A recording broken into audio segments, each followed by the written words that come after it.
Hi guys, how are you all today morning? Good morning. Today is 3rd December 2023. My name is TSV Raghavan and I live in Chennai, Tamil Nadu, India. This is my spiritual vlog on YouTube. HARDAN, HARDAN,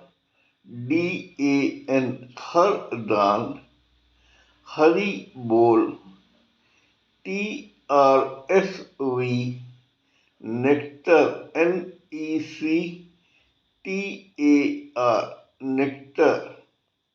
In this particular vlog, in all my previous videos, we have been trying to discuss the knowledge and information that we have gleaned through the study of spiritual books, scriptures, contemplation on the material universe, and meditation on the spiritual universe.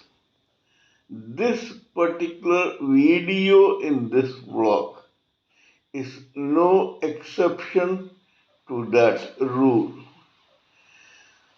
In fact, it is a mere continuation of all that we have been trying to do in all my previous videos. Kindly subscribe to this vlog and press the bell icon so that I may keep reminding you of all my previous, present, and future videos.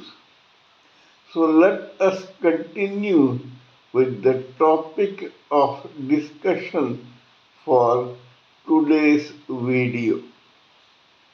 In my past few videos, we have been trying to analyze the very interesting, enlightening, but complex instrument called mind in the psyche and life of every human living entity, whether male or female, in this lifetime in the material world.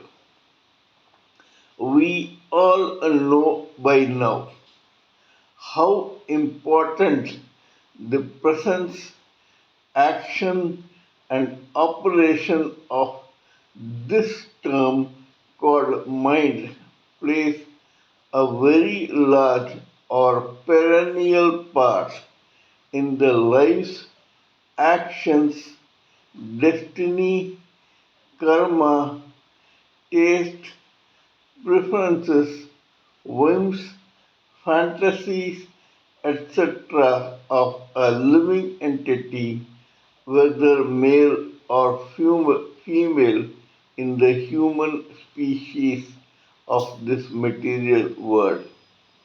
We all know by now that this mind is a subtle instrument which includes the three subtle layers of body called causal intelligence of logic, astral intelligence of mind, feelings and emotions, and the etheric body of senses, which is five in number, namely sight, hearing, smell, taste, and touch.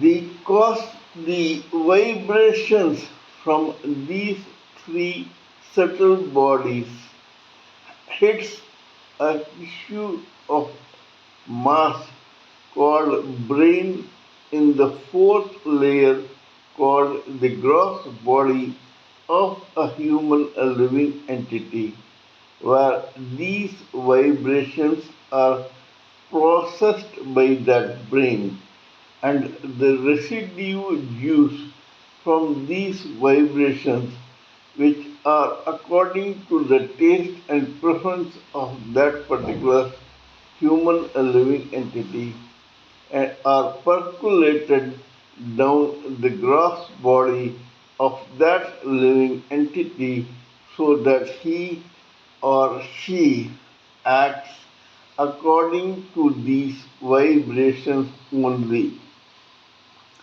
depending upon several factors like destiny, karma, atmosphere, surrounding, background, taste, preferences, whims, fantasies, evolvement, cerebral evolvement, maturity, experience, etc. of a human, a living entity. His or her brain selects some of these vibrations and processes them accordingly so that the juice extracted from such vibrations is percolated down the gross body of a human, a living entity, and makes him or her act accordingly. To vouch or authenticate this theory further, let me remind you that at any given time in a society in this material world, 70% of human living entities, whether male or female, listen to the vibrations from the etheric body of senses, whereas only 20% of the remaining listen to both the vibrations from the etheric body of senses and the astral body of mind, feelings, and emotions. Only the remaining 5% allow themselves to include vibrations from the etheric body of senses, the astral body of mind, and the causal body of intelligence and logic to affect their individual brains to such an extent that it processes these three types of vibrations and percolates it down the gross body of that particular human living entity, whether male or female. This is precisely the reason why there is such variety and coloring in the society of human living entities.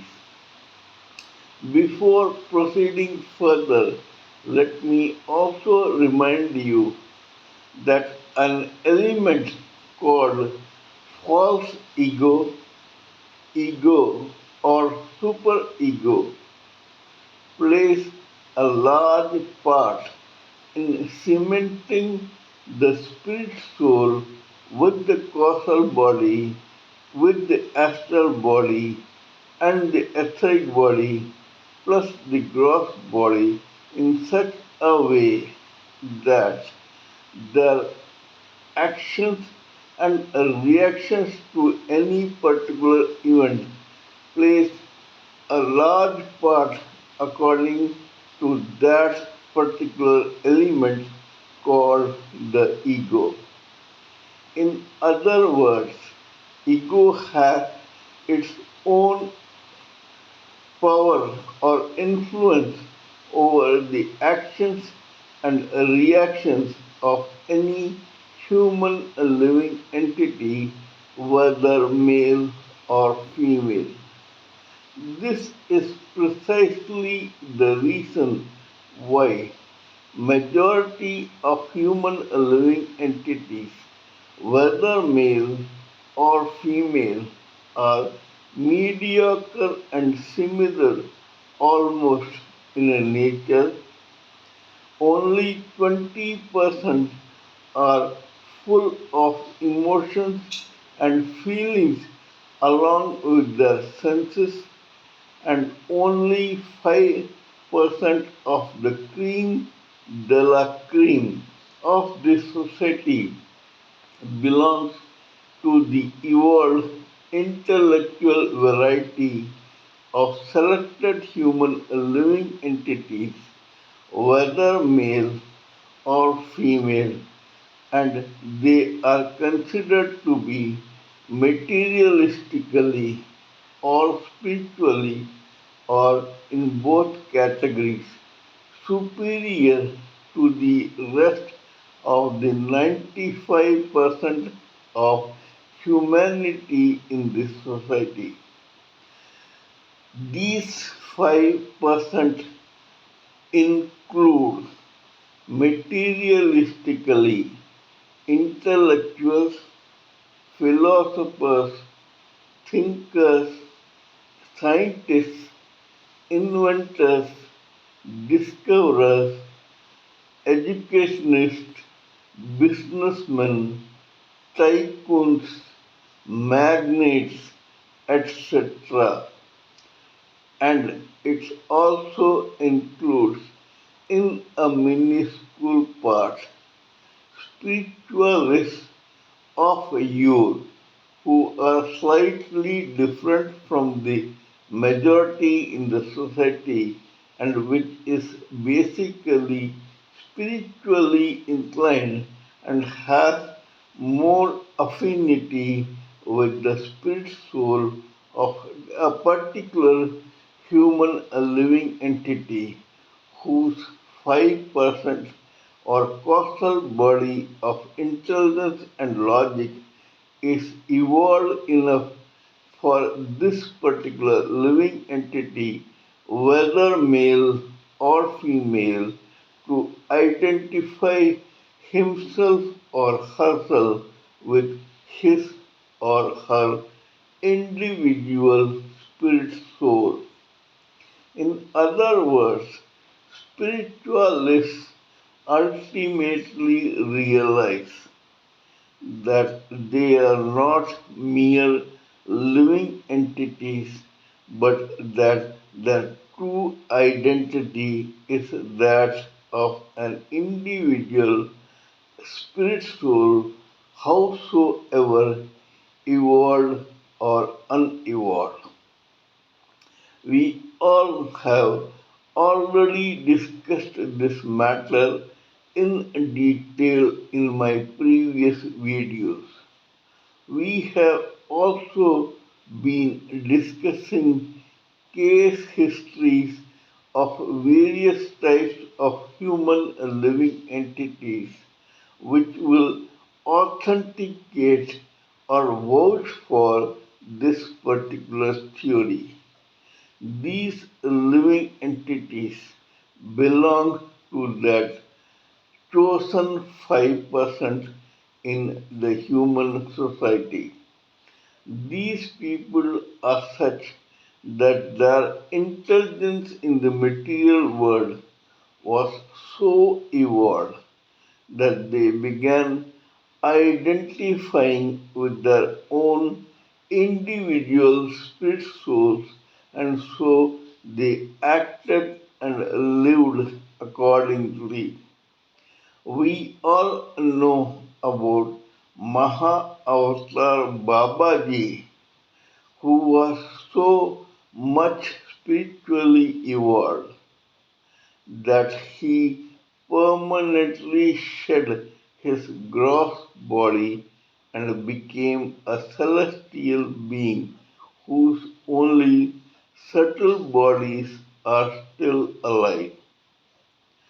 On the other hand, this Maha Avatar Babaji thought about and formed one particular theory called Kriya Yoga, which is very beneficial in the case of spiritual meditation by any human living entity, whether male or female in the society. Because he is already a celestial being and has shed his gross body. Hence, he wanted to select some very exalted human living entity who could become a vehicle in the society and a conduit between Maha Avatar Babaji and this material world and spread this theory of Kriya Yoga of meditation into this humanity for people who wanted to become more and more spiritually evolved. Such person who he selected was one Mr. Sham Sundar Lahiri, who is also known as Lahiri Mahashay. In my next previous video, we discussed about the initial life of the same gentleman called Sham Sundar Lahiri. We know by now that he was living in the Bengali Tola region of the religious town of Varanasi in East India, and he was also working as an accounts assistant in the government department of defense accounts in India during the British colonial period in the 19th century. One day, Lahiri Mahashay or Sham Sundar Lahiri got a transfer order and which informed him that he had been transferred in this department to a branch which was situated in a place called Rani Khet in the foothills of the meditative range of mountains called Himalayas. When Lahiri Mahashaya went there, he came to know to his surprise that that department or branch in the defense accounts office had never sent such a telegram to the Varanasi office, and that this transfer of Lahiri Mahashay to Rani Khet was uncalled for. Regardless, when Lahiri Mahashay decided to stay in Rani Khet for the time being and during this time tried to take a stroll into the Himalayas, he met the same Maha Avatar Babaji who gleefully informed Lahiri Mahashay that it was he, the celestial being, who had arranged for such telegram to be sent to Lahiri Mahashay in Banaras. Maha Avatar Babaji, who looked exactly like a 25-year-old Lahiri Mahashay, told Lahiri Mahashay that he had chosen Lahiri Mahashay to get initiated into Kriya Yoga and spread his Kriya Yoga into the humanity in India and abroad. Here we will take a detour. We are discussing about individual mind.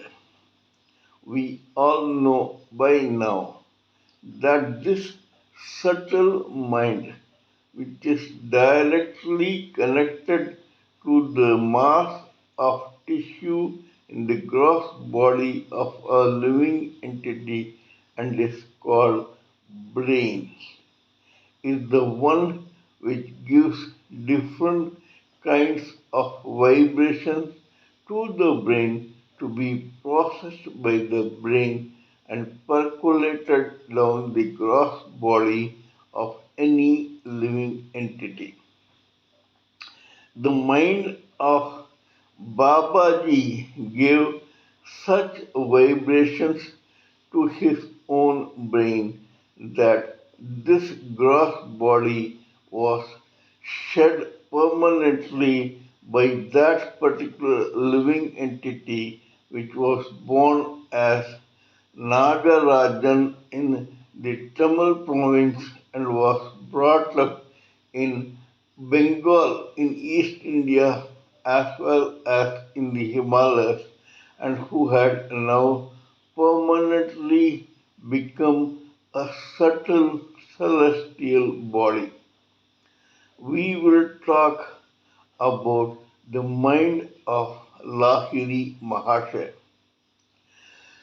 We all know that any living entity is no separate entity in this material world.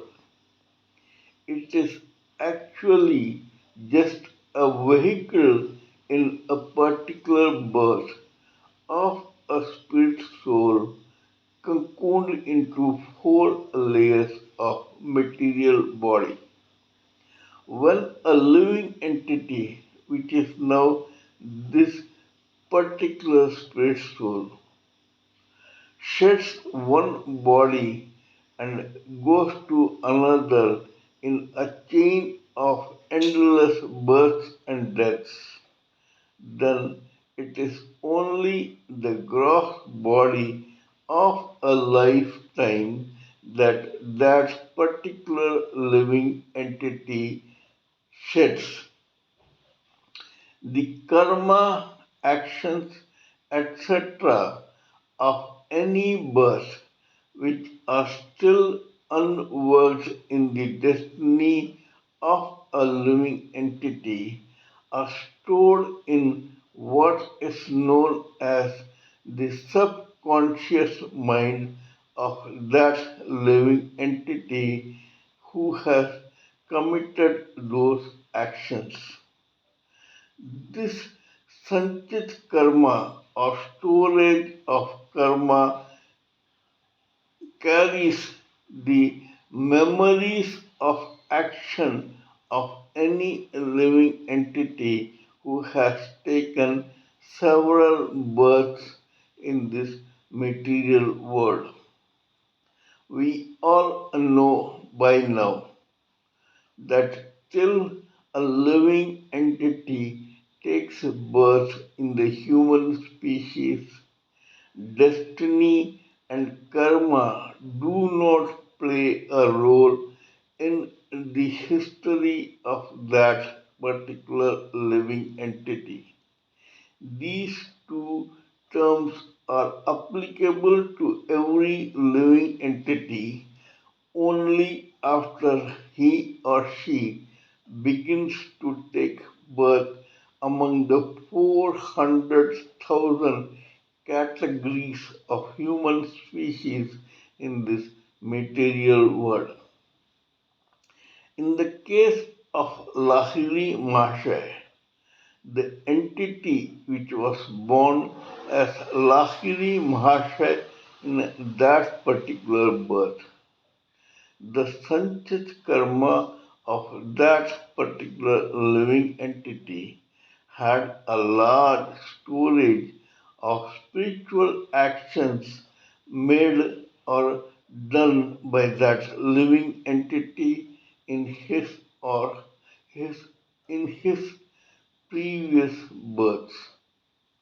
That Sanchit karma was so heavy that a slice of that Sanchit karma was taken by that living entity to be born as Lahiri Mahasaya on September 28, 1928 in East India. This is because he had to carry out the mission of Kriya Yoga, though this living entity was not aware of this and the power of his own brain or mind, which had caused all this karma. The mind of that living entity, which was subtle in nature, had acted so well in the past births that in this particular birth, as Lahiri Mahasaya, he became the chosen vehicle for that celestial being called Maha Avatar Babaji. Lahiri Mahasaya was already 33 years old by then, and it was quite ironical that he was standing respectfully and obediently without his own control on himself in front of a boy who was just 25 and who was known as Maha Avatar Babaji. It was indeed surprising for the ordinary humanity in the society to find that this 33-year-old Lahiri Mahasaya had a striking physical resemblance to that 25-year-old Mahavatar Babaji. This was all the power of mind. It so happened that when this boy was chosen by Mahavatar Babaji as a living entity floating in the ether, in a subtle vibration, he transmitted some message to the subtle mind of that living entity, which thus made this living entity take birth in a similar body. In other words, the author or the inventor or discoverer or creator of Kriya Yoga, Maha Avatar Babaji, wanted this material vehicle who was going to carry out this theory into this society to look exactly like him. This could have been because of the alter ego of Maha Avatar Babaji. He knew that he cannot go physically in a gross body into the material world to spread this theory of Kriya Yoga of meditation. Instead, due to his own clairvoyant power, he managed to select one another living entity and made that living entity to be born as Lahiri Mahasaya in this material world looking exactly like Maha Avatar Babaji. This is the power of subtle mind that we are trying to analyze. This is all for this particular video on this subject. We shall continue our own discussion about mind in my future videos. Kindly let me know what you think of my talk on this particular subject. Please give me your own expert views, opinions, thoughts, and ideas so that I may blend everything together for the sake of this society. Before concluding, let me remind you that I am also a published author with Amazon Kindle and paperback. I write on spiritualism, fiction, and assorted subjects. Spiritualism happens to be my favorite subject. Till we meet in my next video, it is good morning from TSV Raghavan.